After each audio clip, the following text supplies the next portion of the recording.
Good evening, councillors, officers, the large number of people we have joining us in the gallery and those watching online. Welcome to the Corangamite Shire July Council meeting. I'd like to begin with the prayer. We ask for guidance and blessing on this council. May the true needs and well-being of our communities be our concern. Help us, who serve as leaders, to remember that all our decisions are made in the best interests of the people, culture and the environment of Corangamite Shire. Amen. We acknowledge the traditional custodians of the land around Corangamite Shire, the Eastern Ma and Wadawurrung peoples. We pay our respects to all Aboriginal elders, past, present and emerging. I'd like to introduce councillors and staff we have around the council table this evening. To my left is Deputy Mayor Councillor Geraldine Kennedy, Councillor Joe Beard, Councillor Jamie Vogels. To my right, Councillor Kate Macon, Councillor Laurie Hickey and Councillor Nick Cole. Our CEO, Mr David Ray, Ms Brooke Love, Director of Works and Services, Mr David Harrington, Director of Corporate and Community Services, Mr Aaron Moyne, Director of Planning and Building, and Mr Lyle Bond, Manager of Environment and Emergency Management. Welcome all. Mr CEO, we have an apology from Director Mrs Justine Linley this evening. Has there been any declarations of conflict of interest? Madam Mayor, there's been conflicts declared in relation to item 9.6, Council's grant program for 23-24, and those conflicts have been received from Councillor Cole, Councillor Hickey, Councillor Macon, Councillor Beard. Thank you. Councillors, confirmation of minutes. The meeting held on the 27th of June. Someone like to move those minutes? Thank you, Councillor Hickey, seconded by Councillor Cole. Thank you. Is there any questions or discussions on minutes? I'll put it to the vote. All in favour? It's carried. Councillors, I'd now like to call for a motion to suspend standing orders to conduct the naturalisation ceremonies. Thank you, Councillor Beard. Seconded, Councillor Macon. All in favour? Carried.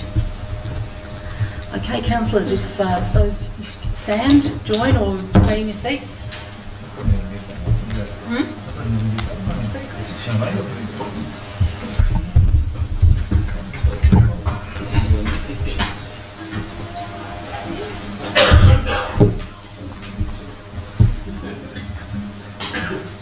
Welcome everyone here this evening. It's for 13 of you, it's quite a life-changing moment, and I'm sure a decision that you haven't made lightly. So it's fabulous to see you here at this last hurdle to becoming Australian citizens, and it's an absolute pleasure to be conveying your citizenship on you this evening. It's one of the best jobs I've had as mayor, and even just thinking about it gives me goosebumps. So I imagine how you're feeling. I did this when I was 16. I took Australian citizenship, and something I've absolutely never regretted. So it's an absolute privilege to be conducting this with you this evening, and I welcome you and your families and your friends here this evening. There's a few regulatory things I have to go through, and one of them is a letter addressed to you from the Honourable Andrew Giles MP, Minister for Immigration, Citizenship and Multicultural Affairs. Thank you for deciding to become an Australian citizen. Today you join a nation that is one of the world's most successful multicultural societies, with around half of all Australians either born overseas or with at least one parent born overseas. In Australia, everyone can be proud of who they are, and everyone should be respected, valued and feel a sense of belonging. We're privileged to share this beautiful country with the world's oldest continuing culture. This is a fundamental part of who we are. For more than 60,000 years, First Nations peoples have cared for country. Appreciating and understanding this truth is a vital part of what it means to be Australian. Australians are united by our shared commitment to democracy and the rule of law, and to freedom of speech, religion and association. Our diversity is our greatest strength, and we prosper by embracing this. We believe in a society in which everyone is equal, regardless of their gender, faith, sexual orientation, age, ability, race, national or ethnic origin. Ours is the land of the fair go, in which respect and compassion underpin our care for each other and our willingness to reach out to those around us in times of need. By becoming an Australian citizen, you make a commitment to these values and to contribute to our ever-evolving Australian story. On behalf of the Australian Government, heartfelt congratulations on becoming an Australian citizen. Andrew Giles. I'd now like to read Schedule 1 of the Australian Citizenship Regulations 2016. Australian citizenship represents full and formal membership of a community of the Commonwealth of Australia, and Australian citizenship is a common bond involving reciprocal rights and obligations, uniting all Australians by respecting their diversity. Persons on whom Australian citizenship is conferred enjoy these rights and undertake to accept these obligations. A, by pledging loyalty to Australia and its people. B, by sharing their democratic beliefs. C, by respecting their rights and liberties. And D, by upholding and obeying the laws of Australia. I'd now like to ask those people who are taking oath number 1, pledge number 1, to come forward, please.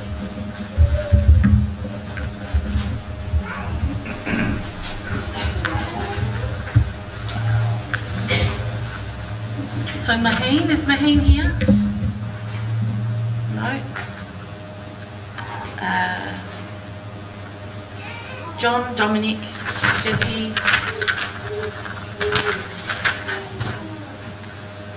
Nicholas and Michelle, Sinead, thank you, Valentine, yep, thank you, Marika, yes, you're here, and Casey, terrific, thank you. Can I ask you to repeat after me? From this time forward, under God, I pledge my loyalty to Australia and its people, whose democratic beliefs I share, whose rights and liberties I respect, and whose laws I will uphold and obey. Congratulations.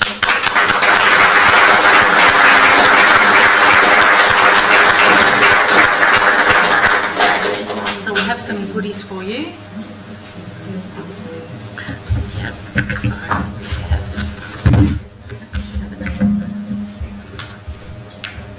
certificates.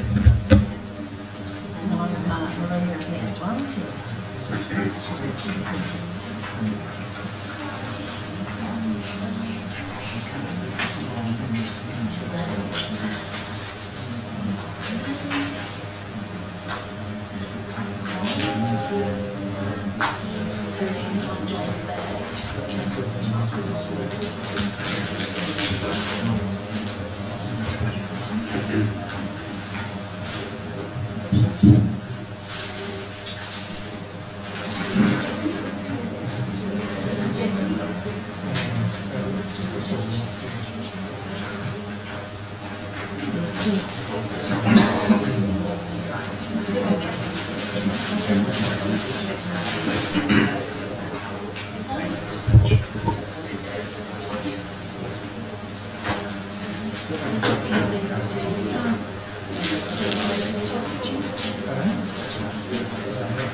And now can I ask those who are taking pledge number 2 to come forward, please?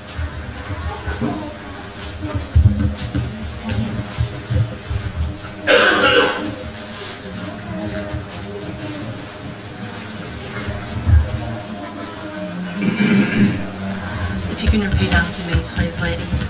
From this time forward, I pledge my loyalty to Australia and its people, whose democratic beliefs I share, whose rights and liberties I respect, and whose laws I will uphold and obey. Congratulations.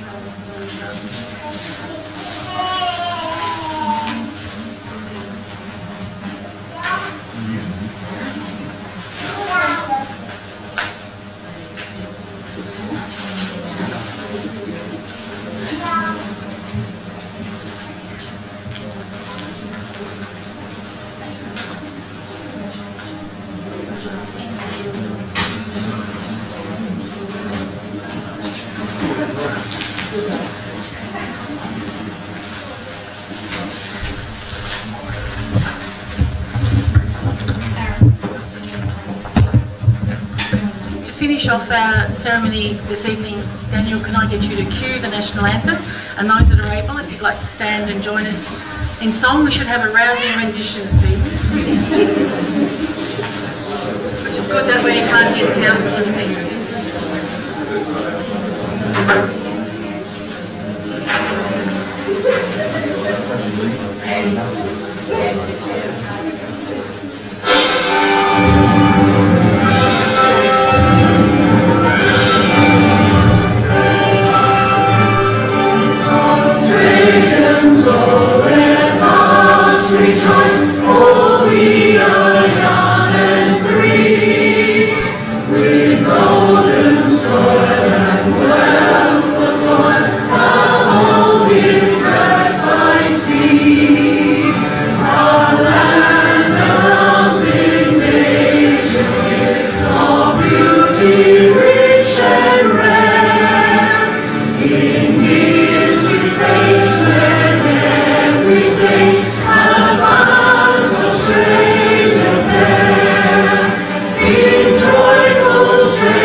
To come forward, that would be terrific. If you'd rather not, we can understand that, but if you'd like individual photos, we can do that too. Who wants to join in the group photo?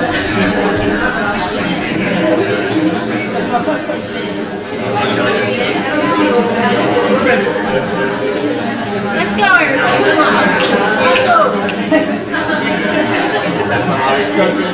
on.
Councillors. Someone like to move community stakeholders? Thank you, Councillor Nobles and Councillor Makin.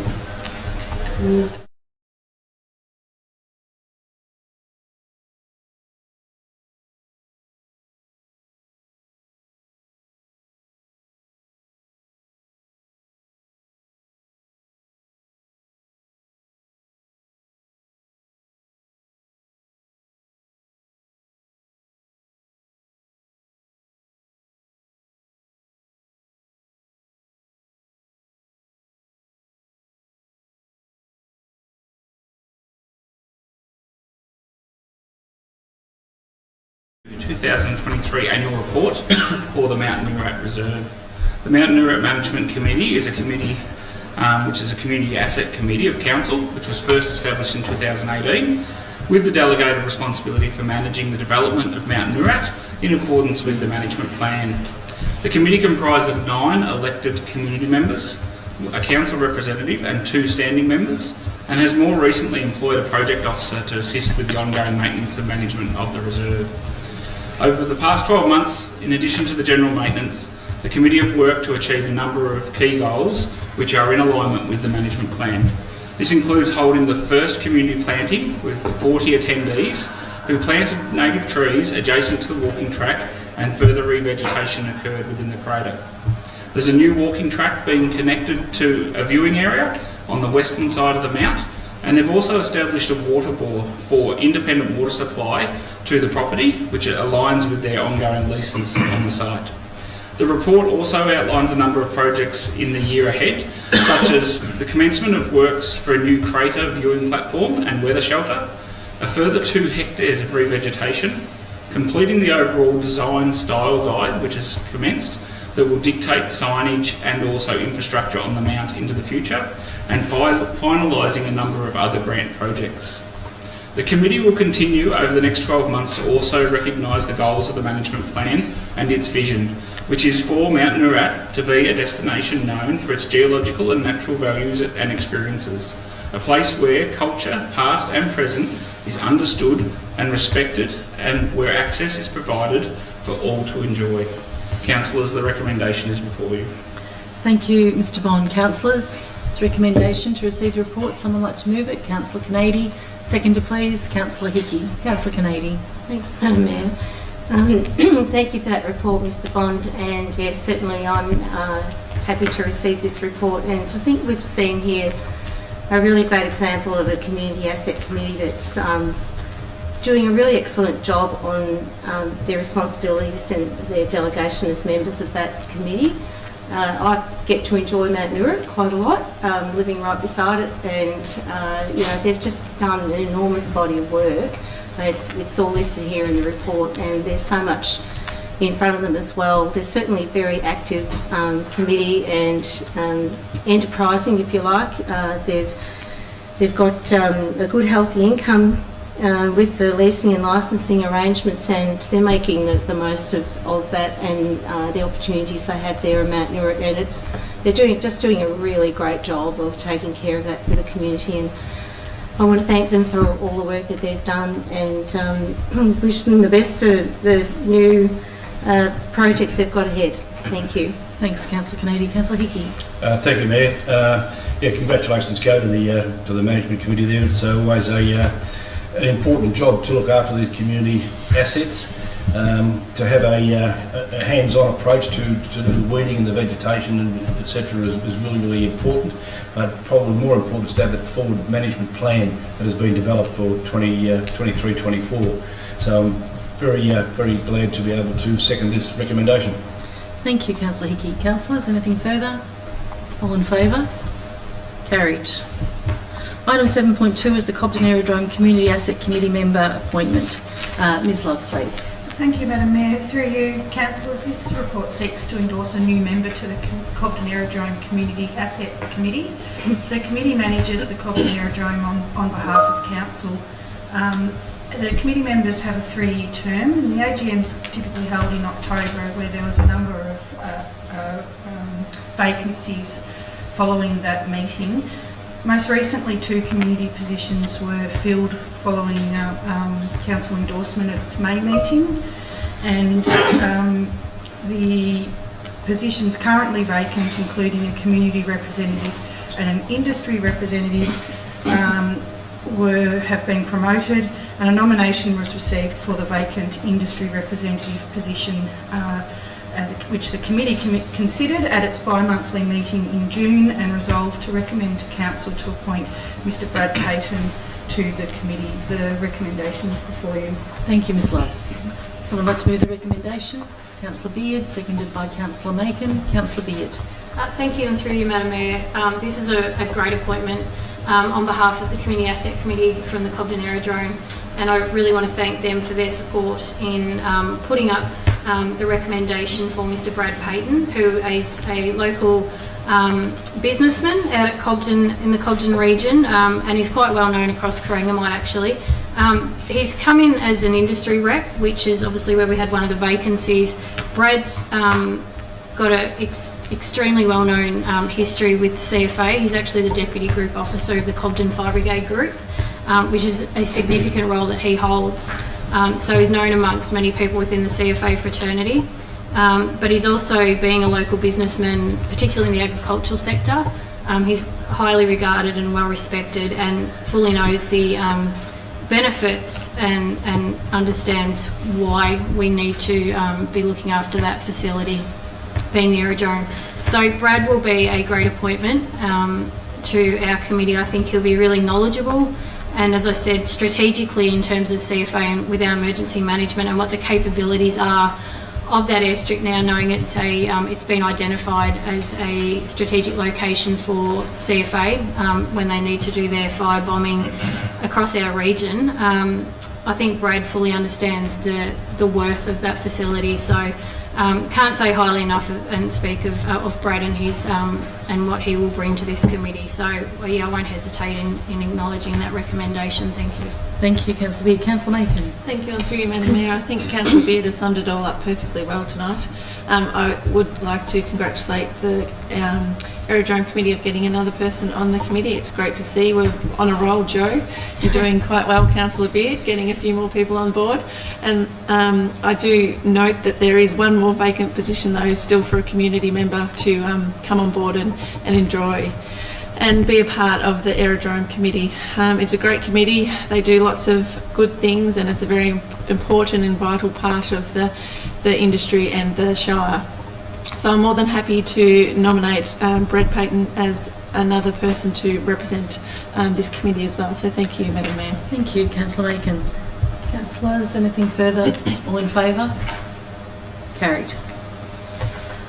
Moving on to planning reports, and 8.1 is planning scheme amendment C59, the adoption of Cobden Structure Plan and Cobden Aerodrome Master Plan. This has been a long journey, Mr Moyne, and I'm glad to see that we're finally here, so I'll pass over to you to introduce the item, thanks.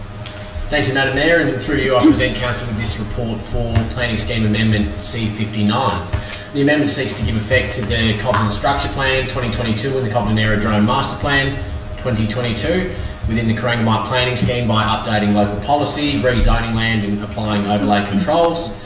The amendment has been prepared following a comprehensive process involving technical assessments and planning work, community and stakeholder consultation and input, and participation also by the project working group.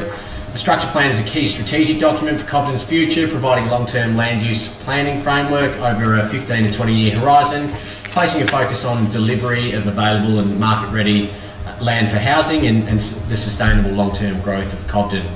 The amendment also sets out the long-term vision and operations of the Cobden Aerodrome. Public exhibition of the amendment has been undertaken with a total of 10 submissions received, 6 original submissions and 4 supplementary submissions following further engagement with landowners. Each submission has been considered and addressed, with changes made to the amendment to address the submission and present the amendment tonight for Council's adoption. Following adoption by Council, the amendment will be submitted to the Minister for Planning for review before final approval and gazettal. Preparation of the Cobden Structure Plan and completion of the Planning Scheme Amendment is a significant milestone for Council and represents a lot of work and input from all stakeholders. Councillors, the recommendation is provided before you. Thank you, Mr Moyne. Councillors, recommendation there. Someone like to move the recommendation? Councillor Beard. Do I have a seconder? Councillor Kennedy. Councillor Beard. Through you, Madam Mayor, and I think that was a no-brainer. You look straight at me then. I think everyone will be glad when these processes actually gone through from council, so they don't have to keep listening to me banging on about the structure plan for Cobden, because as everyone knows, I'm being so passionate about it. And I can't thank council enough for their support. And I think the process we've gone to up till now, which really has been a 2-year process, is giving us a really good grounding for the other work we're going to do in our other communities for their structure plans as well. So I'd like to think that going through the Cobden one has been a bit of a guinea pig for us, or a bit of a pilot. I know we've done a couple of other towns, but this one has been quite significant for various reasons, because we've also incorporated the aerodrome master plan, which is, when you look at the priorities of the master plan, and I know we've got Mr. Les Mulholland here and he can back me with that, the purpose of that master plan was not only setting out the vision and direction for that facility, but it was also about protecting. The community wanted to see that facility being protected for years to come and for it to realise its full potential. Being incorporated into this structure plan is going to help us achieve that. So I think this is a big nod to listening to the community, that council has shown faith in the community and what they've been wanting, and that they've supported that. To be honest, Mr. Moyner's really probably spoken a lot of the few notes I did have written down, but I really want to take the opportunity to thank the project working group. It was a significant process that we went through, and we'll be doing the same thing in our other communities, but it's important that we get those people that live in those communities to be part of what we're actually trying to do in terms of shaping these structure plans. So the project working group, a lot of them worked full time, so it was a voluntary thing that they did to come and help us in getting the best possible outcome we could. So I really want to thank them, the community leaders that stepped up and helped us with that process. I want to thank every community member that engaged with us. I think there was 3 community engagement spots, I guess you could say. There was a lot of transparency and engaging with the community, so everyone felt part of it, which I think was really important. So then we all feel like we've actually helped create this document, and actually helped with coming up with the vision for how we wanted Cobden to look going forward. I think COVID, if anything, it probably accelerated this process for us. We knew that we had a lot of opportunity for housing, but there's a lot of constraints as well. And then having COVID happen, and then people relocating to the regions, which, as we've always said, the state government promoted. We've always said we're open, we want people to come and live, work and grow here. That I think this has been a great opportunity to capitalise on COVID, and how that's been our silver lining is that it has actually, as I said, accelerated this process for us. We've actually had a lot of interest from developers in wanting to help create housing market in Cobden. That's been during this process, and particularly now going forward, that I think we've certainly helped them through that process, and somewhat streamlined what they would have to have done on their own. We've actually been able to help do that as a cohort, which I think is a great outcome. We're going to have opportunity to showcase a variety of market stock. So it's pretty exciting for the Cobden community in that regard. There's also been anomalies that have been tidied up through this process that had sort of been putting to the side, but now having a structure plan process, we actually can tidy things up once and for all. I also can't go by without thanking Mr. Moyne Aaron for his constant commitment to this project, and Kevin Hazel, our planning consultant, who I hope is watching at home. This is a pretty significant milestone in this process, that he's been with us right from the start, I should say. Getting council's, I guess, support and nod here tonight, we then go back to the Planning Minister's Department, and then that's hopefully the last step for us to then hit the go button on the rezoning. So I just want to thank everyone for their involvement. As a Cobden person, I'm really excited. We need all our communities to grow, and this is one way that we can facilitate that growth. So thanks, Council. Thanks, Councillor Beard. Councillor Kennedy. Thanks, Madam Mayor. Not an awful lot to add, but look, this has been a huge and really important strategic planning designed to future-proof Cobden, and as Councillor Beard explained, it's been a really exhaustive process, highly engaged with the community and stakeholders, And there's been an awful lot of discussion and planning and thinking and rethinking to get the plan to this stage. I think it's just hugely important in preparing Cobden for sustainable growth and residential development, and that really important piece about protecting the airport environment. So it's a fantastic position that we're in, that we're ready to go to the Minister with the PSA C59. So I fully support the recommendation before us. Thank you. Thanks, Councillor Kennedy. Councillors, anything further? Put to a vote. All in favour? Carried. Well done, Councillor Beard. You've put a lot of effort into getting that where it is today. So Thank you. great. Proud Kudos to moment. you. Yeah. Moving on to officers' reports. 9.1 is the biennial strategic risk update, July 2023. Mr. Harrington, please. Thank you, Madam Mayor, and through you. The biannual strategic risk report is presented to Council as part of the reporting requirements through the local government performance reporting framework. It provides Council with an assurance that officers are monitoring the strategic risks and putting in place treatments to mitigate the risk to acceptable levels. At the time of the report, there were no outstanding treatment actions.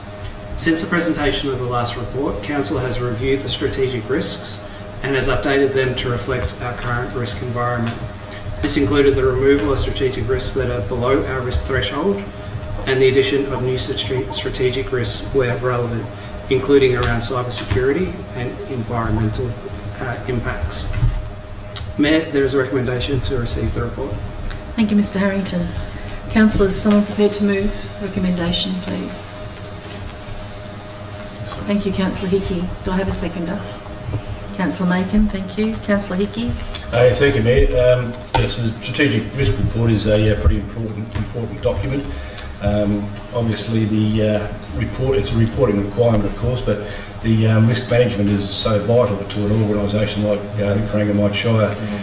This report sets out to detail that, and it's all there for public perusal, so very happy to move this recommendation. Thanks, Councillor Hickey. Councillor Macon. Thank you, and through you, Madam Mayor. I don't have much further to add. I think Councillor Hickey summed it up quite well. These reports do go through the Audit and Risk Committee quite often, so we're always looking at the risks to the organisation, and we're always aware of what's coming and what might come ahead. So I think our risk appetite is quite moderate, you could say. We like to have a go, but not too much, not in these weathers anyway, because it's pretty unstable out there at the moment. But as you can see, we're pretty moderate in in most of our risks that is listed there. But I thank the team for all the work they do. They do a great work in keeping sure that we keep on the straight and narrow. So thank you, Madam Mayor. Thanks, Councillor Macon. Councillors, put it to a vote. There's nothing further. All in favour? Carried. Item 9.2 is the Domestic Wastewater System Contribution Program Policy Review. Mr. Bond, please. Thank you, and through you, Madam Mayor, the report proposes to revoke the current policy for the Domestic Wastewater System Contribution Program and adopt an updated policy for implementation. The Domestic Wastewater System Contribution Program aims to provide a financial incentive for the development of new housing in the Shire on lots in townships that are not serviced by reticulated sewage systems.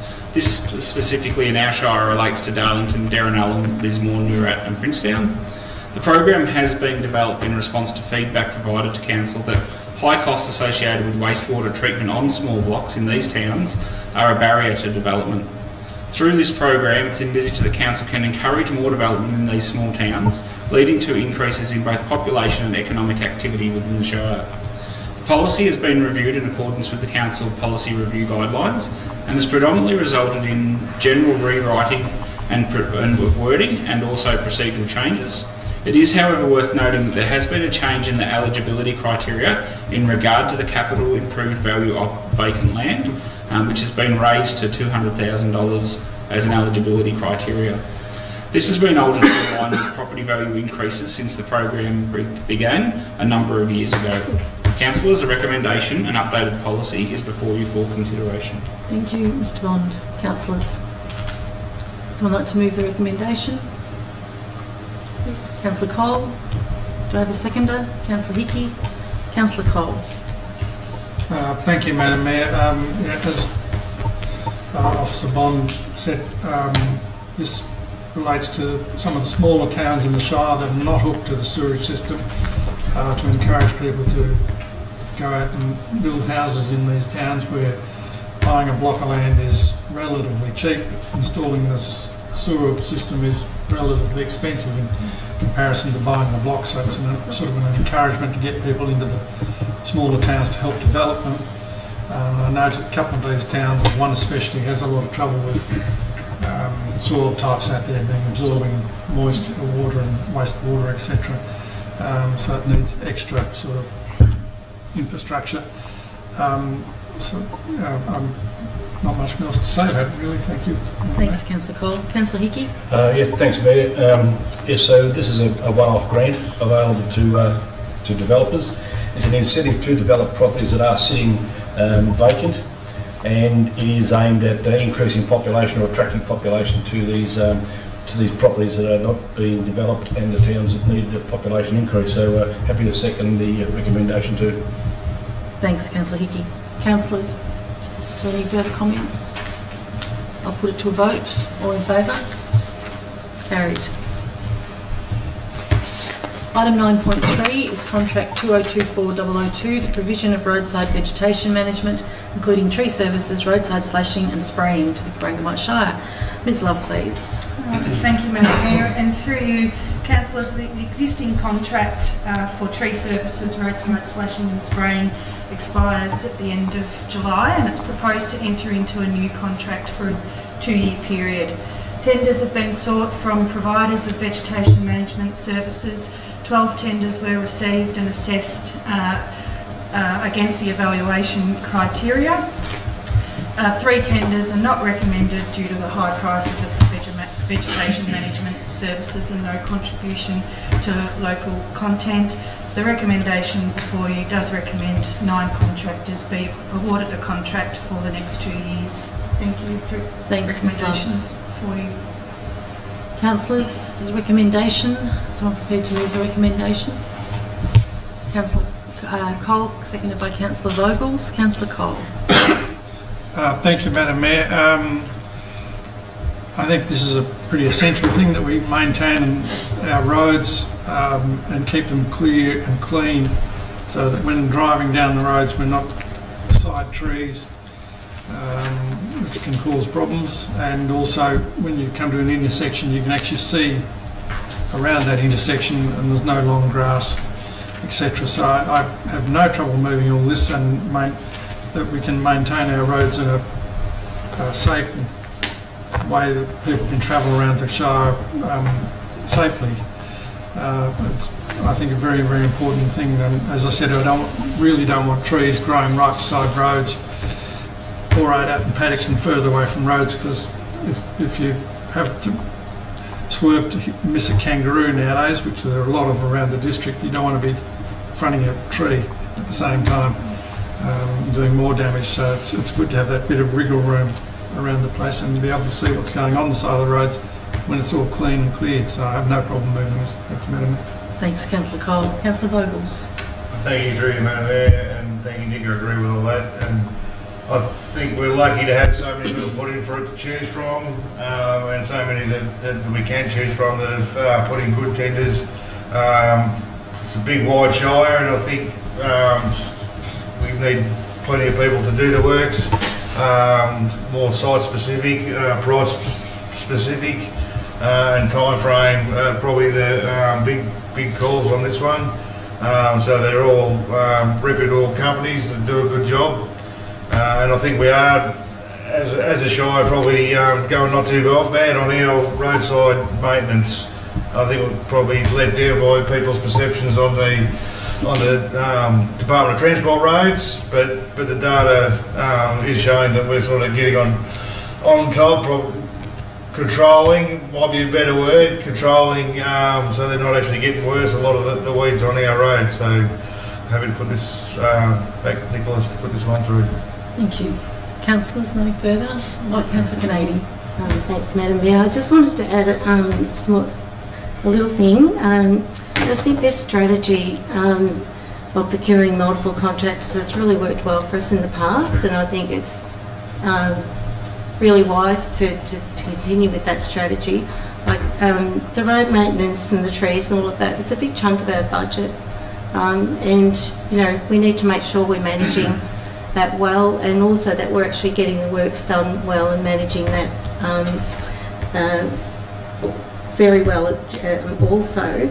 I'd just like the assessment. I think it's quite rigorous, really, the assessment of the tenders, and they're considering capacity, availability to deliver at short notice, expertise, machinery, availability of machinery, emergency and efficiency, and I think they're all really important elements to be considering when we're awarding contractors and for the costs of this work for roadside vegetation management.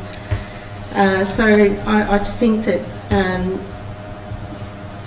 I'm pleased that Ms. Love has sort of put so much effort into this and that she thinks about it so carefully, and that, you know, all the elements that are important to this decision are there in the assessment of the tenders.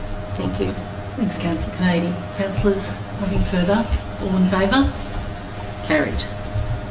Item 9.4, Unlocking Housing Timboon, Stage 1 Construction Manager Procurement. Mr Moyne, please.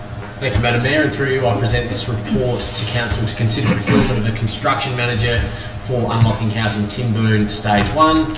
Council is committed to proceed with the delivery of an 8-lot residential subdivision, and taking the project forward requires the completion of existing work to achieve a planning permit before the project moves into a construction and civil delivery phase. Council has an existing contract with Tompkinson for the provision of development delivery services with a maximum contract amount of $100,000 for the Timboon project.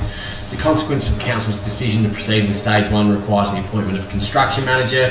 The original scope of work with Tompkinson anticipated that further work may arise to extend their contract for project delivery. Tompkinson have subsequently provided a fee proposal to deliver Stage 1 construction management services, along with ancillary work such as a land survey. This will occur in conjunction with the existing work included within their project scope.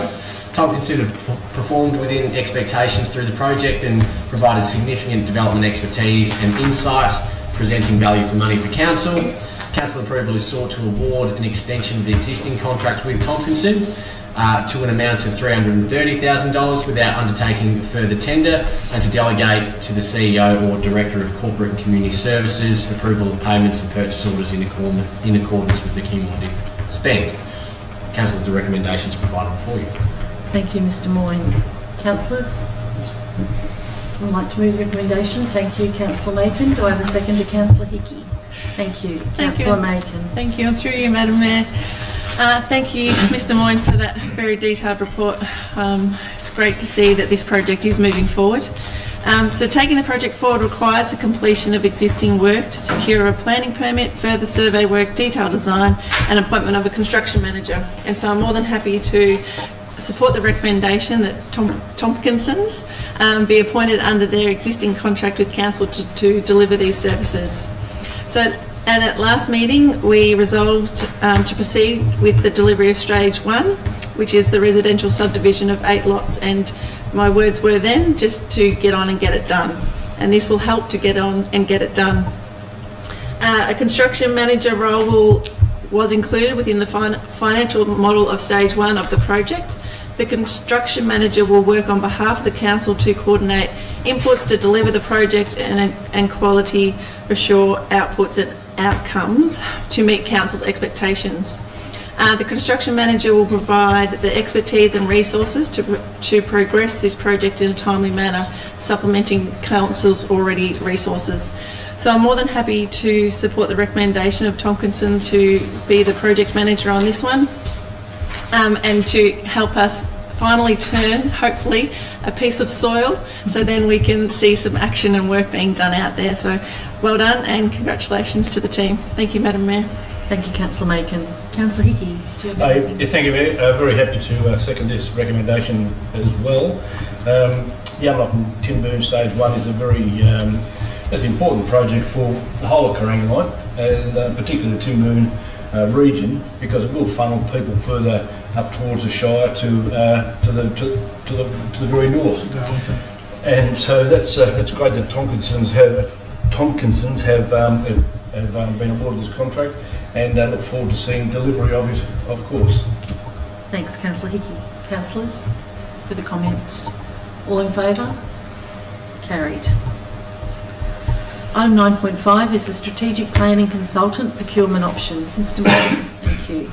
Thank you, Madam Mayor, and again through you I present Council with this report for the contract variation extension of Mr Kevin Hazel through KH Planning Services to continue to provide Council with strategic planning project management services. Mr Hazel has been engaged as a contractor providing professional services to Council since November 2021. Namely, Mr Hazel has managed preparation of the Cobden Structure Plan, review of the Cobden Aerodrome Master Plan and led planning for the Unlocking Housing, Simpson and Timboon projects. Council procurement approval is required to extend and vary the existing contract with Mr Hazel without undertaking a further public tender process, whilst again delegating to the CEO or Director of Corporate and Community Services payment approval and purchase orders in accordance with the cumulative spend recommendations provided for you. Thanks, Mr Moyne. So I'd like to move this recommendation. Councillor Beard, do I have a seconder? Councillor Macon, sorry, Councillor Canadian. Councillor Beard. Yes, through you, Madam Mayor, and thank you.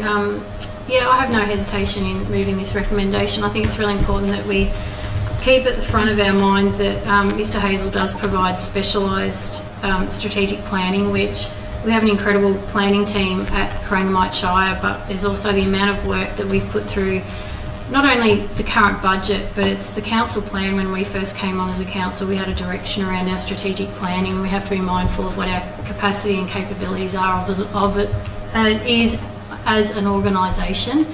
And there has had to be work that we've had to get in. I think Kevin, if he doesn't mind me calling him Kevin, not Mr Hazel, but he's quite renowned in local government particularly. He does come with significant expertise, particularly in emergency management or more so bushfire overlays, and that is certainly something that's quite significant for our region when it comes to our planning. So I think having him on board, it really has been a feather in our cap, and I know just having worked with him through the Cobden Structure Plan process that he's been worth his weight in gold in terms of the work that he's been able to achieve on our behalf, that we would have to have probably had to outlay a lot more significant funding if we had to buy that in otherwise. So we're very lucky to have him, and yeah, I'm more than happy to support the recommendation from Mr Moyne.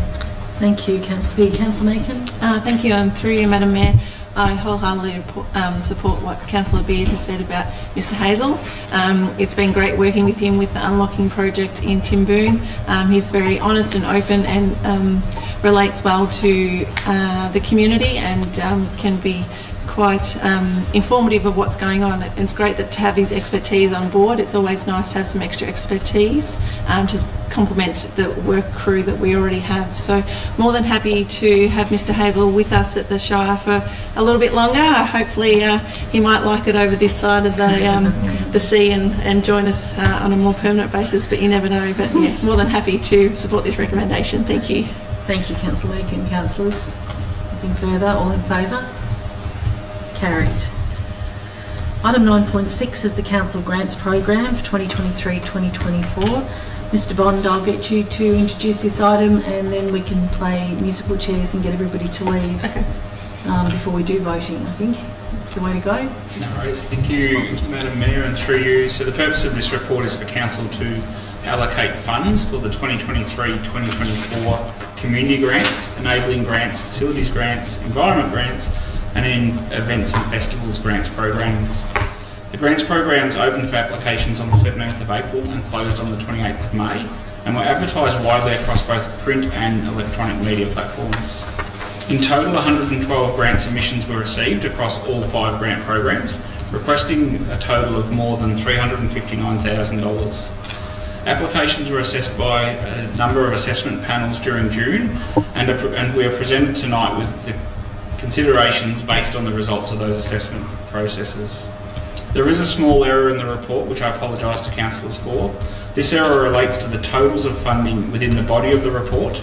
I can assure councillors, though, that the recommendation tables are correct, and the alteration is that The report indicates there were 90 applications with a total value of over $207,000. That should read that there are 94 applications recommended for funding with a total of $215,240.38 to be allocated across the grant program. Councillors, the recommendations are before you. Thank you, Mr Bond. So there is a number of motions here to accommodate the conflicts of interest of council. So I'll ask Councillor Hickey to leave the chamber, please.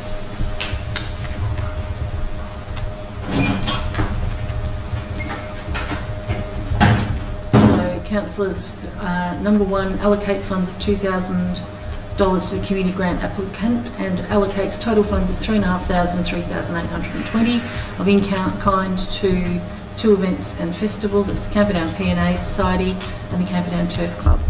Someone like to move that motion, please? Thank you, Councillor Kennedy. Seconder? Councillor Cole.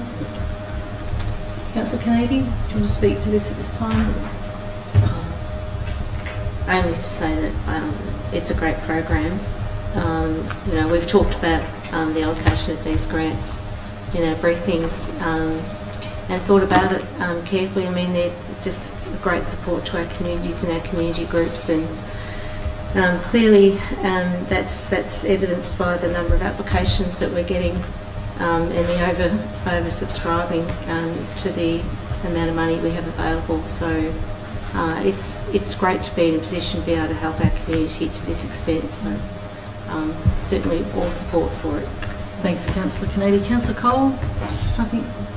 Thank you, Madam Mayor. Yeah, these grants they're a great way for community functions and community benefits to get a kickstart and put in and keep going. So I'm more than happy to move these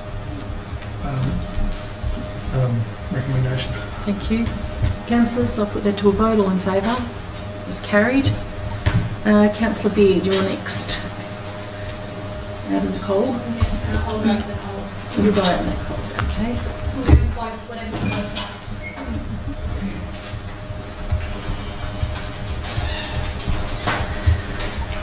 Councillors now allocating $2,000 funds from the community grant applicant, which is the Cobden Bowling Club.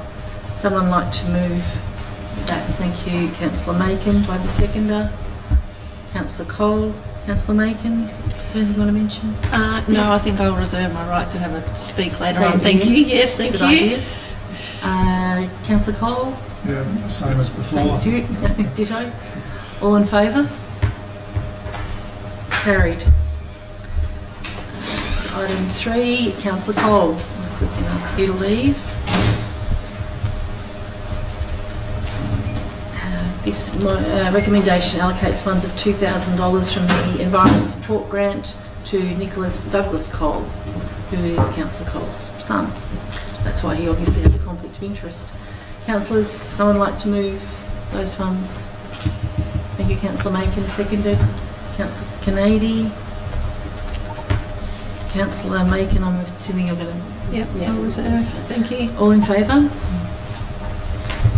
Carried. We're up to item 4, so Councillor Macon.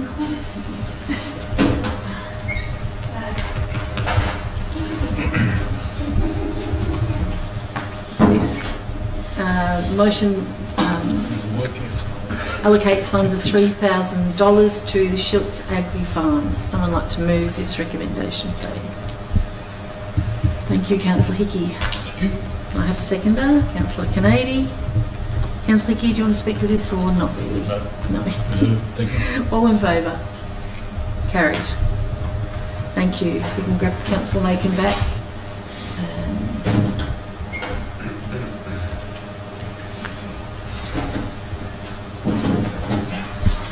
I think councillors, we can now... Do you want to deal with these individually or do you want to put them through as a single motion? I'm happy to block motion them if you like. Move them as collective parts. Pardon? Move them as collective parts. if you want. Yes. So we'll now look at item 5, which is community grant applications, item 6, enabling grants, item 7, facility grants, item 8, environment Environment grants. Item 9 is events and festivals grants. Someone like to move they be. Thank you, Councillor Hickey. Do I have a seconder? Councillor Beard. Councillor Hickey. This is a big block of organisations who are benefiting. It's a very worthwhile grants program, and I'm very happy to move that all of these organisations get financial assistance in these grants. Thanks, Councillor Hickey. Councillor Beard. Through you, Madam Mayor, and thank you and completely support the bulk motion from Councillor Hickey. I just want to acknowledge because we've had, I think it was, how many did we say, 94 applications come through, Mr. Bond just alluded to. There's actually probably a lot more conversations that have been had in the past by the community groups that have applied and the private individuals with the various teams at the Shire, at the office. So just a shout out to everyone that helped with the application process. Every year it is a big process to go through, and I know we spend a bit of time on it at briefing, definitely, and then we often review the policy again. I don't know how many times we've changed the policy because we're always trying to improve it or make it as equitable and as fair for everybody. So it is a great program that we're really proud of, I think, as councillors, because so many people get to benefit from these. And I think every community gets represented in some way or another. So it is one of those things that we should be really proud of as council. Thank you. Thanks, Councillor Beard. Anything further, councillors? All in favour? Carried. Item 9.7 is the Berrybank Wind Farm Grants Program Round 2. Mr. Moyne, please. Thank you, Madam Mayor. Through you, I present Council with this report associated with the Berrybank Wind Farm Grants Program. The grant program provides annual funding to support community projects with Council responsible for its administration. The funding program provides for leverage grants of up to $25,000 for large community projects and project grants to support local projects. Applications are reviewed and assessed by the Berrybank Wind Farm Grants Committee in accordance with the funding agreement, with a recommendation to approve the allocation of $51,995 to the 4 nominated community projects. The recommendation is provided before you. Thank you, Mr. Moyne. Someone like to move the Berrybank Wind Farm Grants? Councillor Cole, thank you. Do I have a seconder? Councillor Hickey, thank you. Councillor Cole. Thank you, Madam Mayor, and through you. We're very appreciative of Berrybank contributing this money. It's a small amount in comparison to what will be coming. The other actual Berrybank Wind Farm 2 is coming online, and there'll be more coming up next year. I think it is more grants at a bigger amount.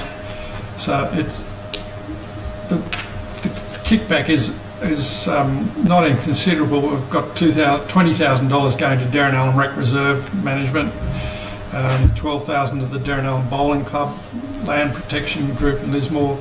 They're chunks of money that a community can actually start doing something worthwhile and a bit more bigger projects, which makes a big difference to the community as compared to a lot of our other smaller grants.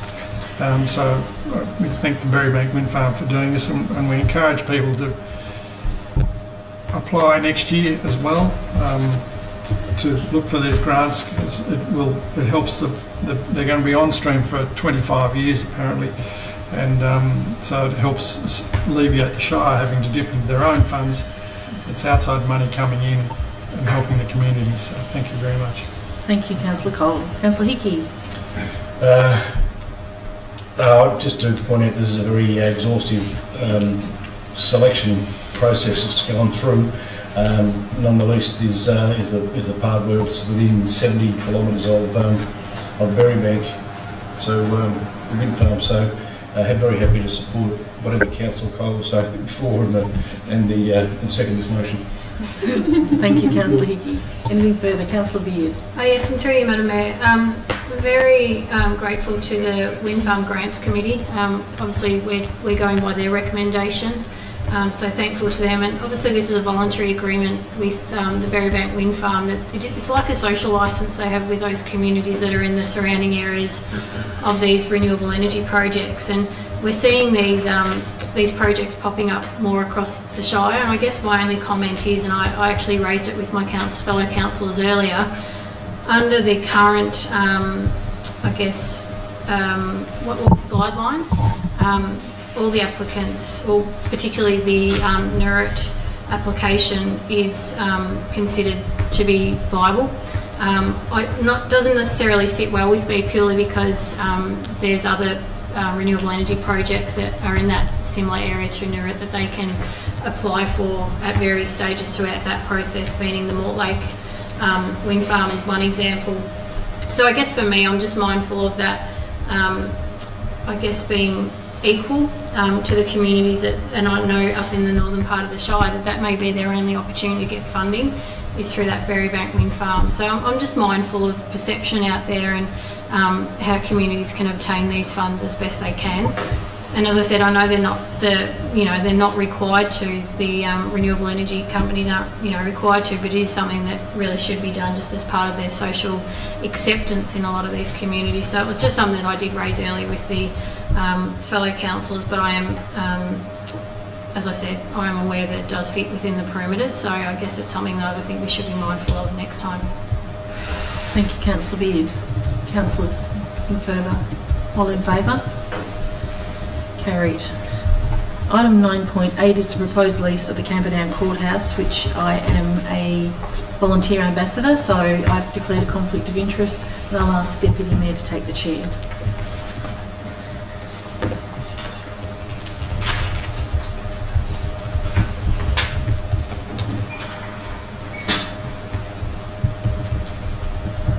Councillors, so item 9.9, the proposed lease agreement for, actually this is the wrong one here.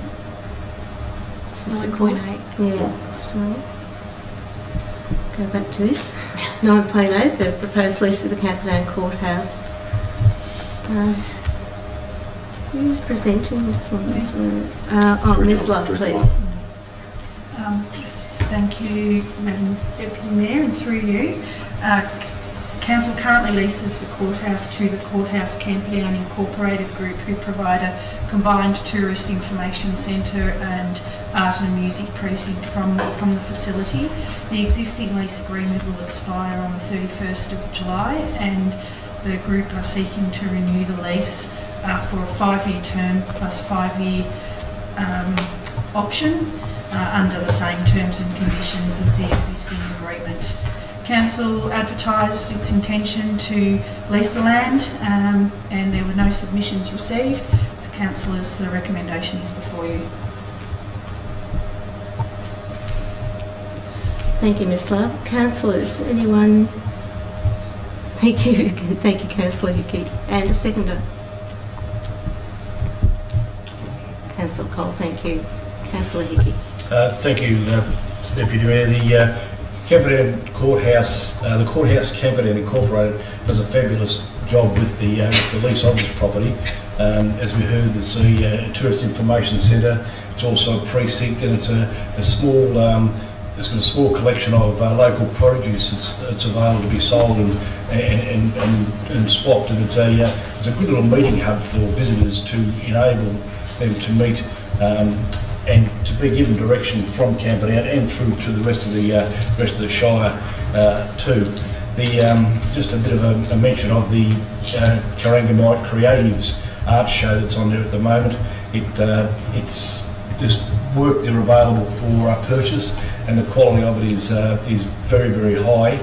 So I recommend anybody who hasn't had a chance to pursue the artwork in there to go and pop into the courthouse and have a good look. But very happy to move this lease motion. Thank you, Councillor Hickey. Councillor Cole. Thank you, Madam Deputy Mayor.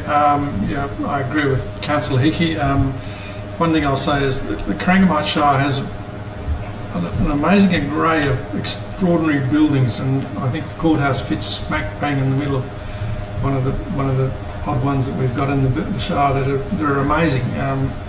And Camperdown Terang and other places have got some beautiful old buildings, and we want them cherished and looked after, and this is a good way of maintaining those buildings and keeping them open to the public. So thank you, and I congratulate the committee. you. Thank you, Councillor Cole. Any further comment? We'll put it to the vote. All in favour? Carried.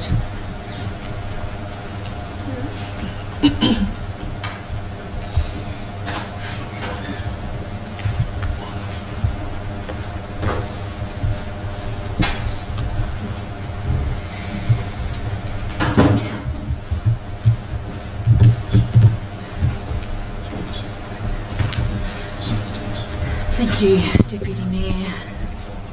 Item 9.9 is the proposed lease agreement for 31 Main Street, Derrenallum. Ms Love, please.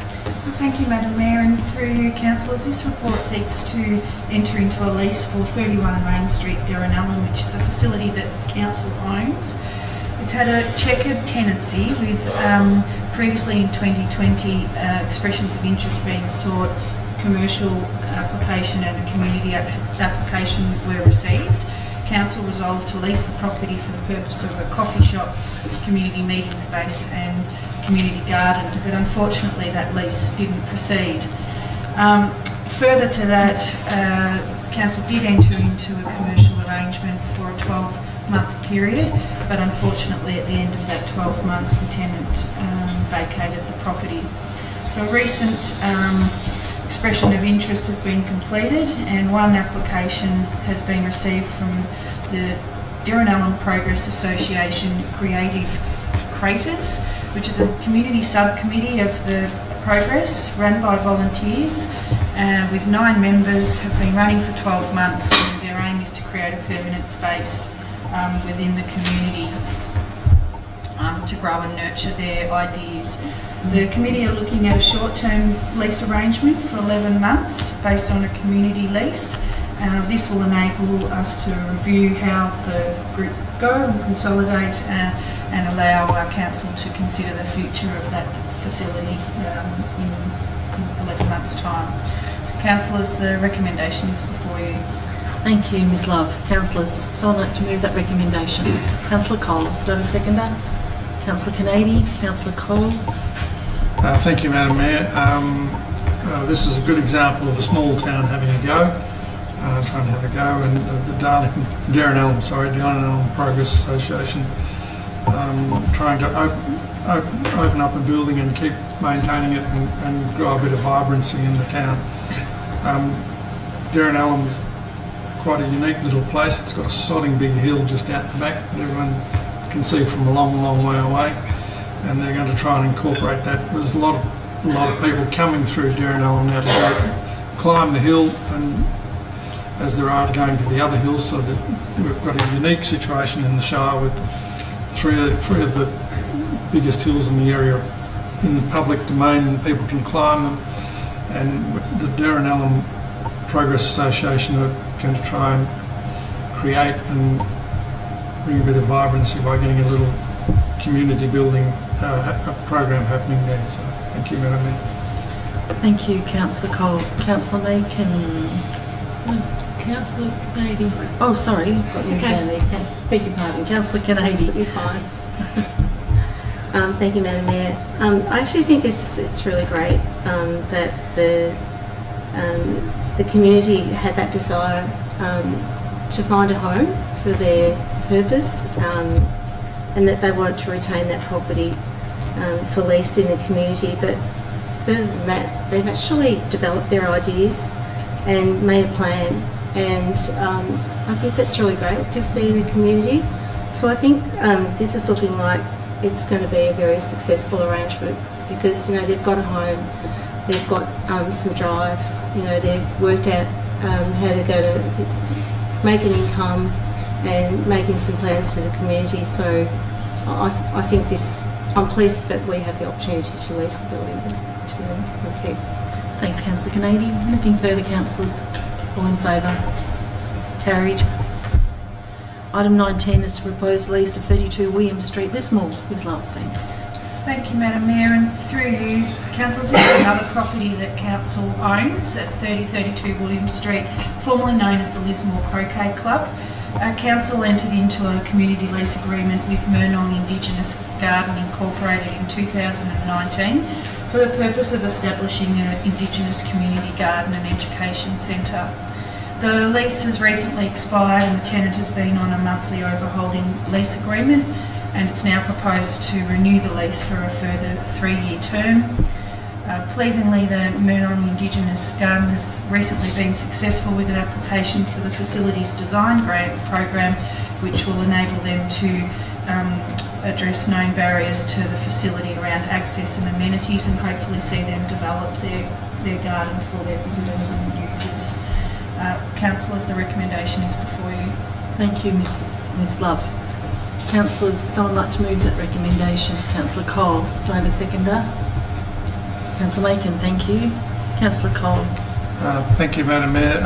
It's good to see the Murnong Indigenous Garden taking up the lease again. They're trying to educate the community on the northern plains, grasslands and grasses and shrubs, etc., that grew in the northern plains area.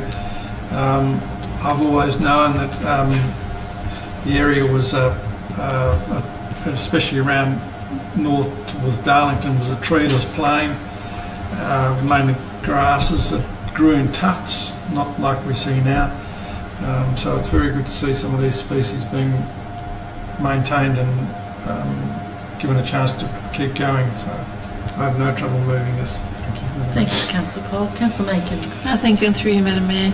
Don't have much more to add to what Councillor Cole has said. It's just great that another community group is taking the opportunity to educate the community as to what plants are out there and what grows locally to the area. It's a good little organisation, and I fully wholeheartedly support this recommendation of letting them lease for another 3 years. Thank you. Terrific. Thanks, Councillor Macon. Anything further? All in favour? Carried. Item 9.11 is the Local Roads and Community Infrastructure Program, Phase 4, and unfortunately the final phase. Ms Love. Yes, thank you, Madam Mayor. And through you, we've been very fortunate to receive now over $10 million from the Local Roads and Community Infrastructure Program since its inception. And this report is to endorse Phase 4 nominated projects. Council's an eligible funding recipient for the part Phase 4, which has been separated into 2 parts. Part A, we will receive $2.285 million, which can be spent on local road and community infrastructure. And Part B is $1.318 million to be spent on other projects.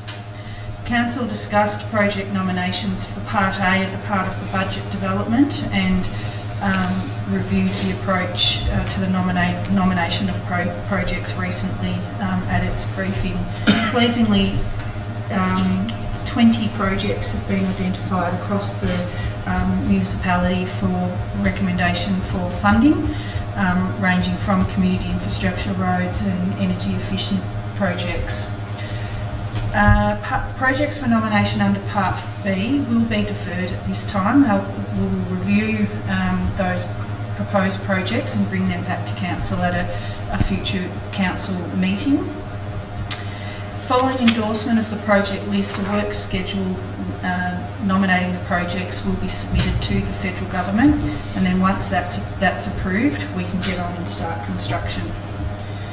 The proposed list of projects addresses a number of key projects that have been identified in Council's plan 2021-2025, or as priority community infrastructure and road projects that will really enable us to provide fit-for-purpose infrastructure and, most importantly, a direct benefit to the community. The recommendation is before you. Thanks, Ms Love, and it's certainly been a terrific grant scheme. The previous phases, it's been really well received. We've had a lot of work done, obviously said it was initially established as a stimulus as part of the pandemic. So these funds, which are untied, that come from the federal government, we're just so grateful to receive them, and we would love to see this go on. It might have a different name, but we'd be quite happy to do that, because we know that local government are in the best position to deliver projects locally. We know what our people need. Someone like to move that recommendation, please? Councillor Beard, thank you. Do I have a seconder? Councillor Hickey. Councillor Beard. Thank you, and through you, Madam Mayor.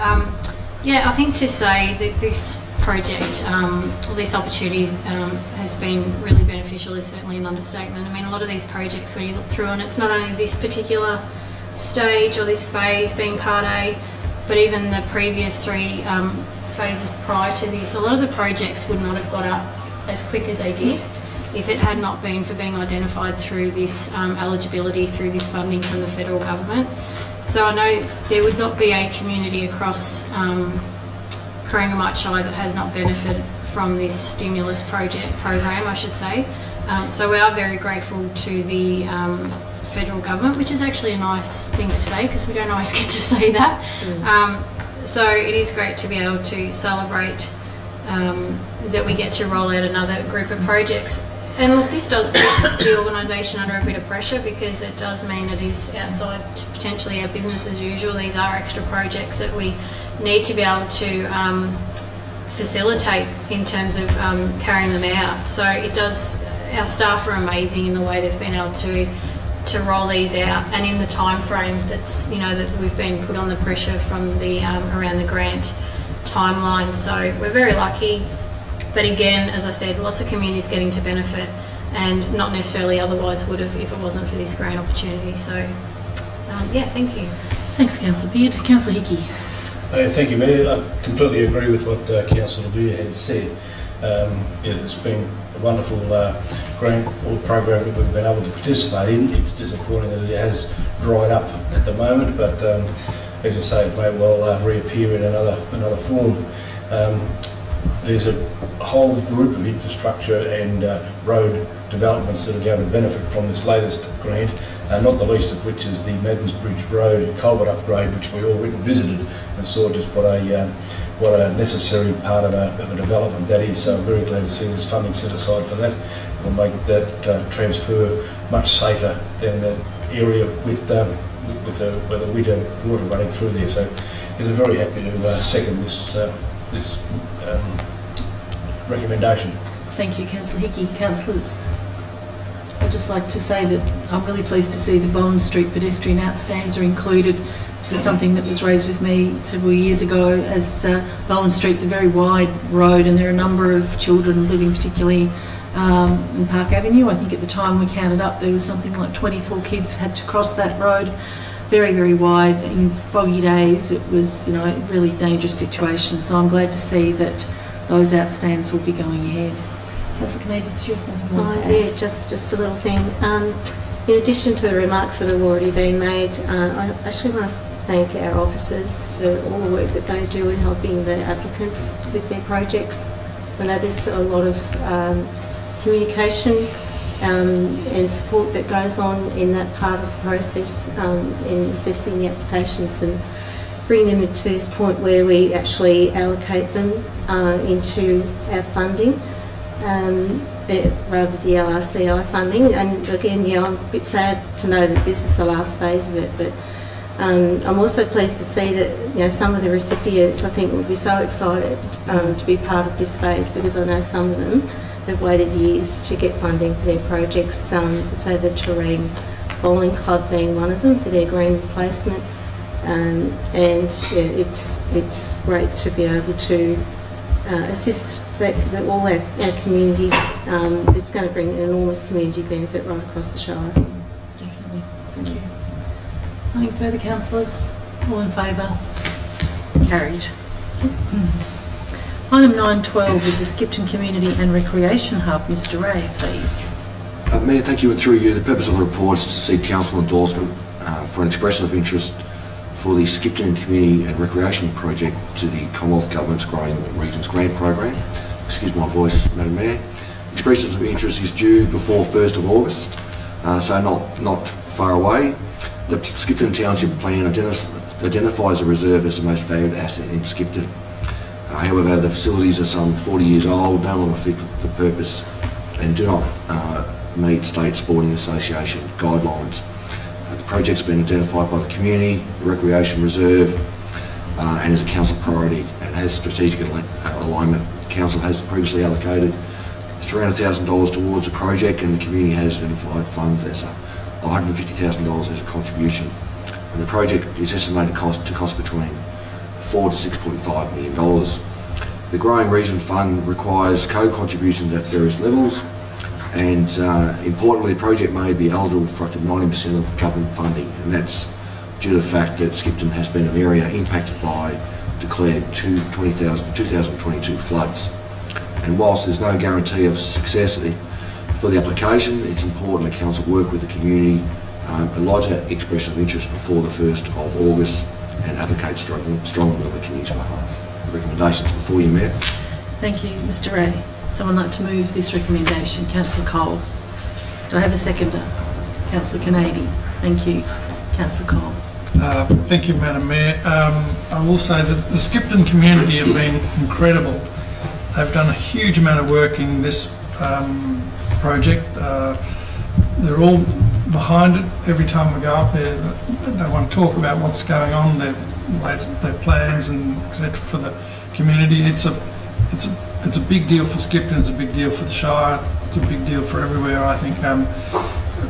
Plus the fact it's the football club, it's and the netball club up there, and it's the sporting hub, and they have functions in the hall, in their rooms. It is fairly tired and dilapidated, but also it's an emergency response area too for when there is a flood in Skipton, and there have been several, and more than likely there will be again. So it's a much needed project to bring it up to speed, and so I congratulate the Skipton community for keeping this on the agenda and pushing strongly and keeping us all going towards it. No, I really have no trouble moving this at all. Thank you. Thanks, Councillor Cole. Councillor Canady. Thanks, Madam Mayor. Certainly support Councillor Cole's comments, and I know there's been a lot of engagement with the committee of the Skipton community up there and the football club, and certainly a lot of effort has gone into making plans so far, and we've had a meeting recently with the committee up there, and they're certainly very highly committed to this project. They've got their eyes on the future and their eyes on community need. They're energetic, they've got vision, and I think the project's effectively shovel ready. So certainly worthy of this recommendation. Thank you. Thanks, Councillor Canady. Councillors, anything further? Put to a vote, all in favour? Carried. Item 9.13 is council attendance at the 2023 Australian Local Government Association National Local Roads, Transport and Infrastructure Congress. Mr Ray. Mayor, thanks, and through you, the report is for Council to consider representatives to attend the National Local Roads Congress. The theme for this year is building communities that are safer, stronger and smarter. Participants will have the opportunity to discuss issues of national significance and meet with members of Parliament to advocate for our communities and promote issues of importance for Corangamite Shire Council. Council representation at the Congress is recommended, as councils will be able to gain valuable insights into factors influencing local government. It's recommended that Council nominate Councillors Australian, Beard and Hickey to attend the conference and approves expenditure related to the conference and consistent with Council's professional development policy and expense policy. Thank you, Mayor. Thank you, Mr Ray. Councillors, somebody happy to move the recommendation? Councillor Macon, thank you. Do I seconder? Yes, thank you, Councillor Canady. Councillor Macon. Thank you, and through you, Madam Mayor, more than happy to send the three of you up to the conference in Canberra. I had the pleasure of going last year. I was in Hobart, and it's just a great way to see how other people are doing things with roads, but we're all sort of facing the same problems of not enough money and not enough resources to carry out the projects. But it's a great conference to go to. I'm sure you'll have a very enjoyable time. I'm sure you'll learn lots, and I look forward to hearing a report when you get back, Councillor Hickey. More than happy to support this recommendation of the three of you going. Thank you. Thanks, Councillor Macon. Councillor Canady. Thanks, Mayor Australian. I can remember from the attendance at last year's National Roads Congress that it was certainly a really valuable experience for the officers and the councillors that attended. It's really important networking and advocacy experience, and a lot of valuable insights can come back from being present at the Congress. So yes, I support the recommendation. Thanks, Councillor Canadian. I think that, I've mentioned it before, that out of the National Roads Congress was where Roads to Recovery was born back in about 2023. So, we've benefited very well from that advocacy that went on then. And it's interesting that this year, for the first time, that the Congress has got more of a wider focus, and it's focusing on waste and recycling, renewable energy, active transport, and using artificial intelligence to improve local livability. So it's certainly going to be a lot more than just roads this year. So, Councillor Beard. Yes, and through you, Madam Mayor, I just want to make a commitment to our ratepayers that we do go when we go to these, these programs like this, or these Congress that we're going to, that we do commit to actually going and flying the flag for Corangamite. I've been to this one a few years back, and I can remember waving our priorities list around the dairy supply chain study, and making sure that people at a national level know the work that we put into our advocacy and our priorities around getting better deals for our road networks, whether that be the highways or the state roads, and our work we're doing with the grain study for the northern part of the Shire, I think is something that we can take with us, anything that we can to help create conversation around what needs to happen down here in the southern part of the nation. It's really important that we make use to, when we've got a government that's sitting at both the federal and state level too, with the Labor government, and that we try to hit them up as hard as we can while they're both, and make them accountable to projects like the Princess Highway and how much that means to our region. So I think we do, and we only just spoke before about the local roads and community infrastructure program, that even just to be able to talk to that and say what a great success, and that we federally appreciate that. We really do have to make sure we make the most of our trips when we go to these things, and I think as I said, our ratepayers can be happy enough that we do go and make a noise, and we do have to be there to be represented. So thank you for the support, councillors. Thanks, Councillor Beard. Councillor Hickey. Thank you, Mayor. As I also commit to the ratepayers that we will be going there, I will be going there with my ears well and truly open to see how the roads are done nationally, and who's doing a good job, and why other areas are not doing so good. So I'll certainly be going on a fact-finding mission. I'm also very prepared to wave the flag for Corangamite, to make sure that we do get our fair share of the funding that's available through federal and through state government. So yes, delighted to be part of the team. Thanks, Councillor Hickey. Councillors, anything further? All in favour? Carried. Item 9.14 is Instrument of Appointment and Authorisation for the Planning Environment Act 1987. Mr Ray.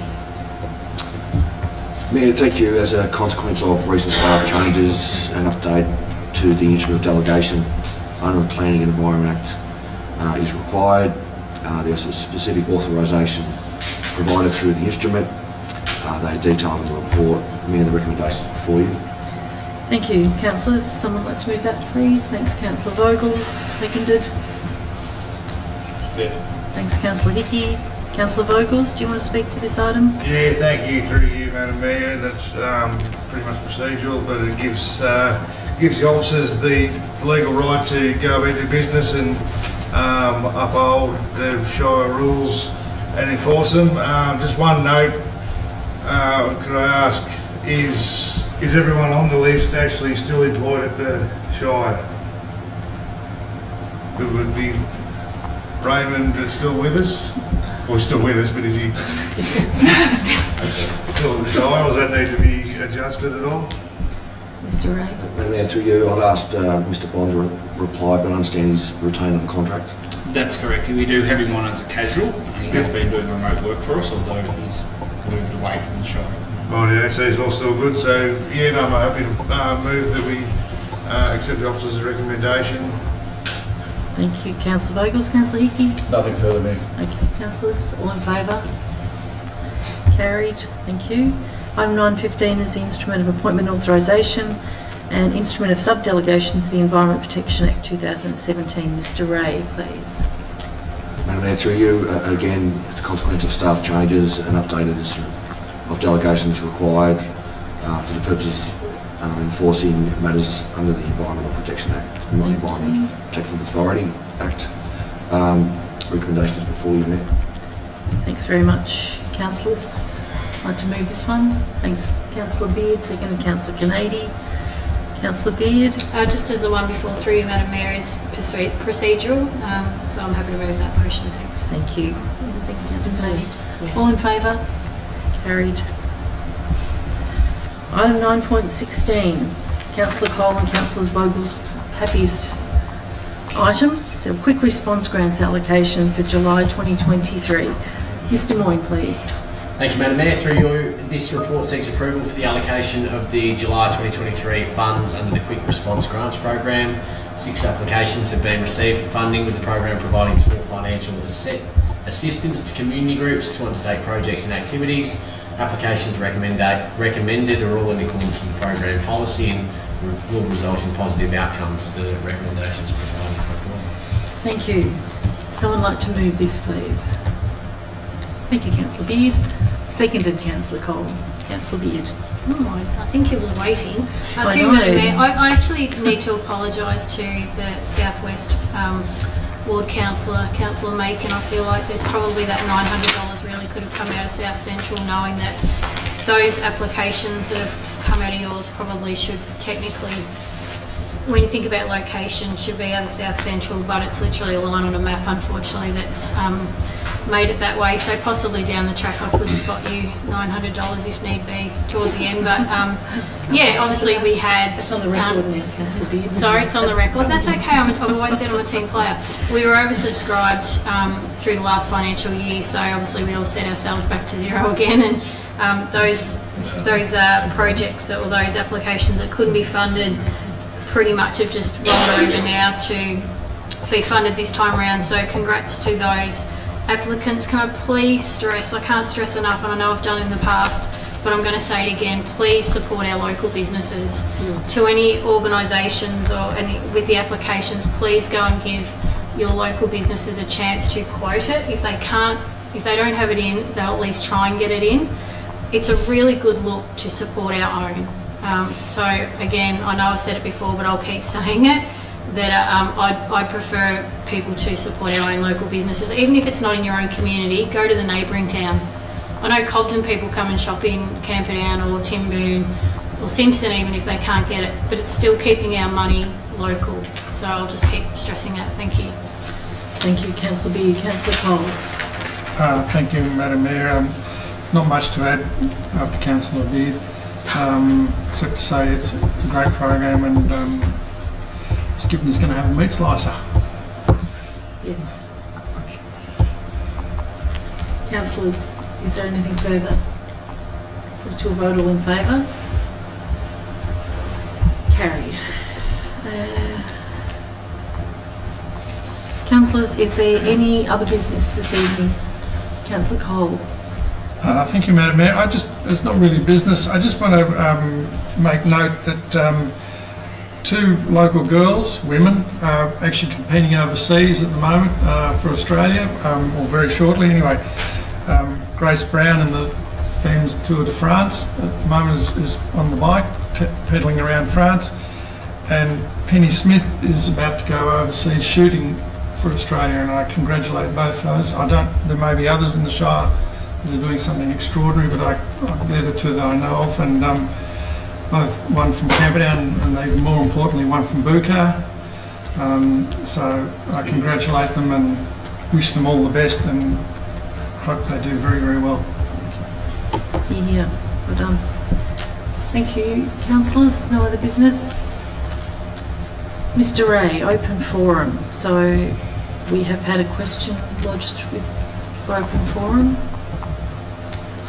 Madam Mayor, we have received a question from Council Watch, and that question is, can Council please advise the dollar amount of cost shifting from state government that we estimate was incurred in the 2022-2023 financial year.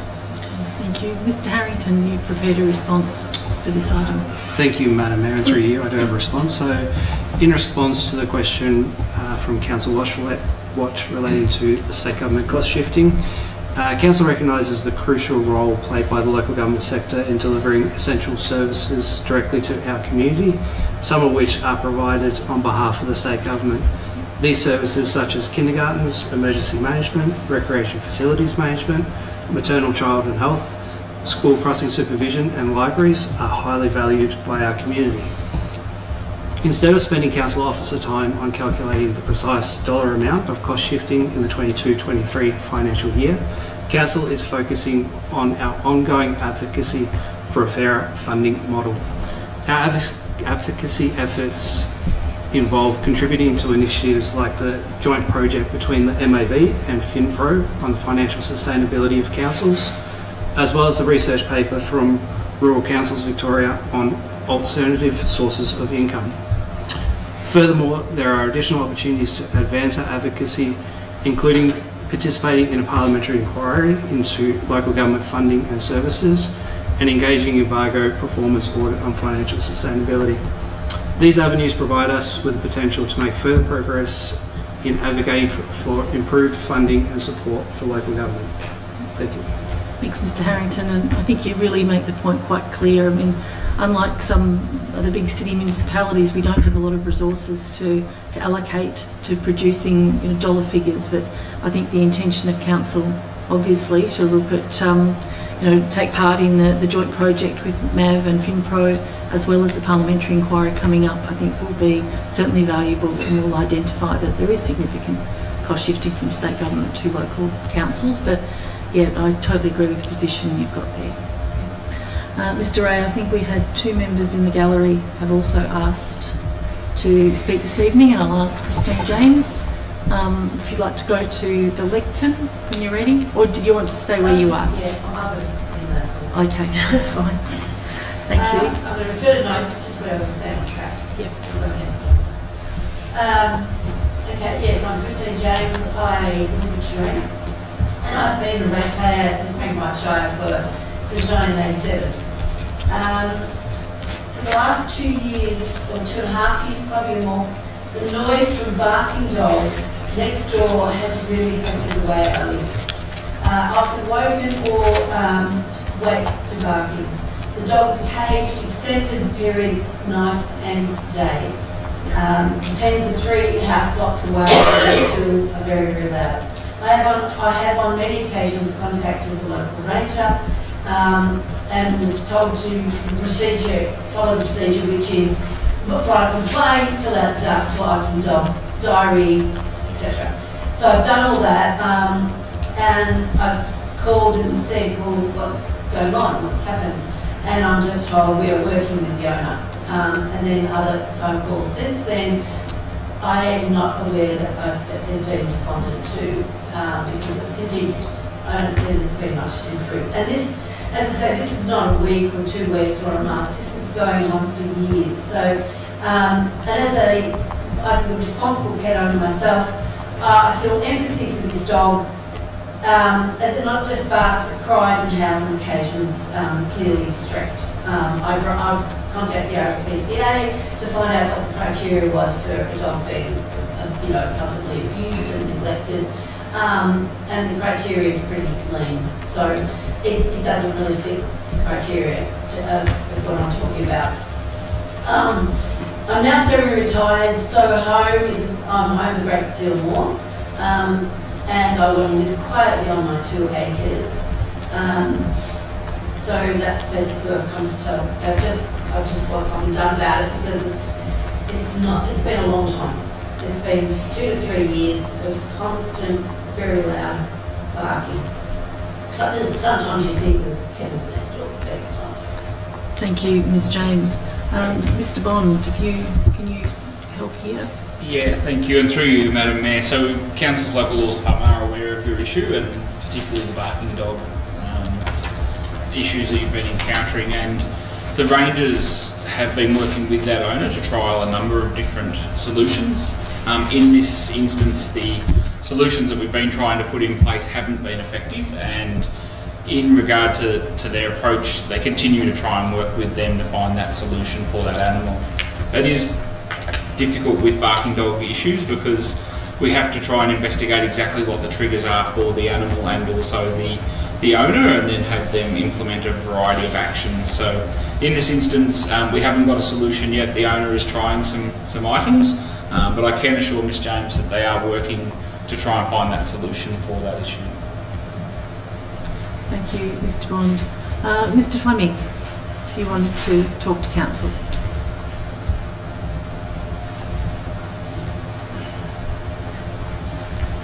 Thank you, Madam Mayor. Thursday the 3rd of August will mark 60 years since the Australian Army training team arrived in South Vietnam. 2023 is also 50 years since the Australians' participation in the war was formally declared at an end when the Governor-General issued a proclamation on the 11th of January 1973.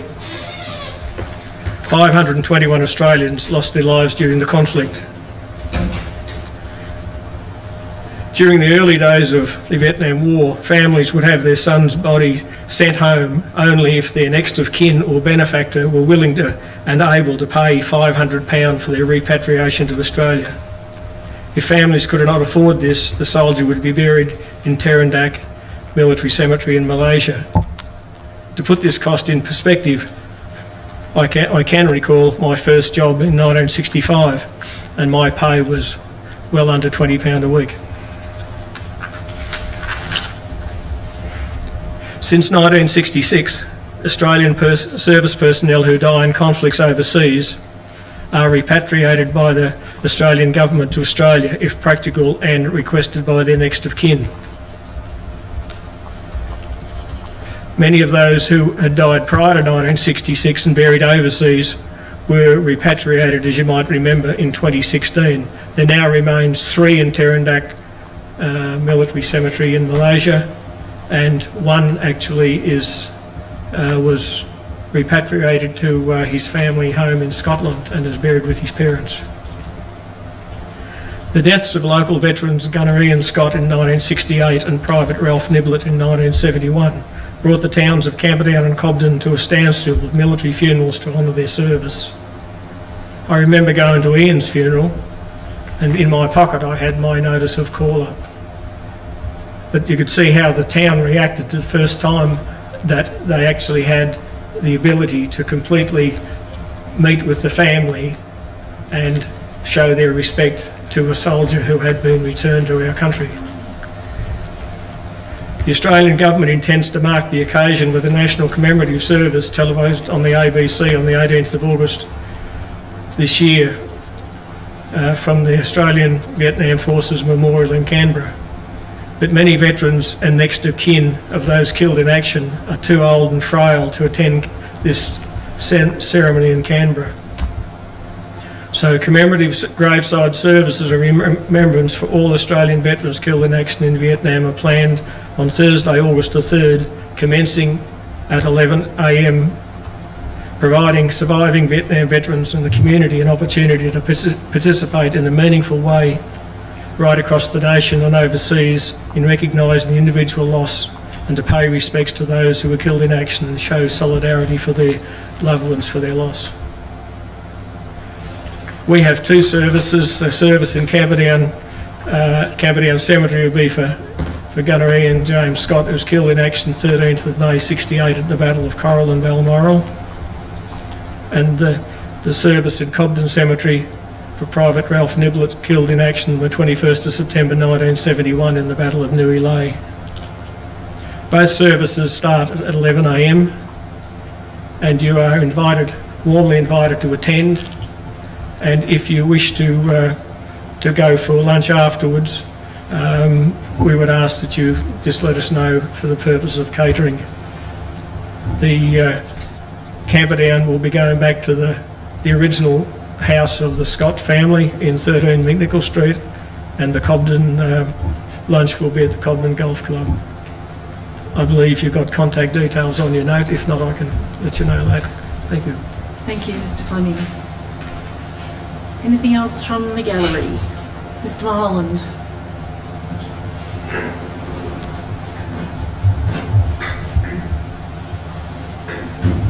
Thank you, Madam Mayor. About 3 meetings ago, I mentioned that for the people in the gallery, it's sometimes a little bit hard to hear, and I was led to believe that something may be looked into it. And I was wondering, through you, Madam Mayor, has anything eventuated from the inquiries? We have the hearing loop. We have a hearing loop, Mr Mulholland. I don't know if is it in here or is it? I'm looking at the staff. And I mean, we'll have to take that on notice, I think, and we can provide an update after we can undertake some investigations. So we'll put it in Mr Harrington's very capable hands, and we'll get it sorted before next month for you. Thank you. Okay, thank you. And one other further thing, because in the country we don't have street lights on all our country roads, at a lot of intersections, especially when there's no moon, it's very dark and sometimes a little bit hard to find the corner. And especially in the winter when we have those foggy nights, it's extremely hard to find the corner of a T intersection. And I was wondering if the Shire could investigate, and I know it's not going to be easy because they've got to ask big roads and they don't always like to answer too many questions. And that is that if the centre line at a T intersection or an intersection could come into the road 1 metre, then when you're having trouble seeing where the corner is, at least you'll see the centre line coming in on the bitumen white, and I don't think it's going to obstruct any other way of driving, but at least you can see where the centre of the intersection is, so as you know where to turn, because as I said, on a very foggy night and a night where there's no moon, it can be difficult, and I think it would be of a lot of help to a lot of country drivers. Thank you very much. Thanks, Mr Mulholland. Take that one on notice, please, love. Thank you. Councillors, if there's nothing further, I will close the meeting and thank you for your attendance this evening, and thank those who've been watching online, and wish you good night. Thank you.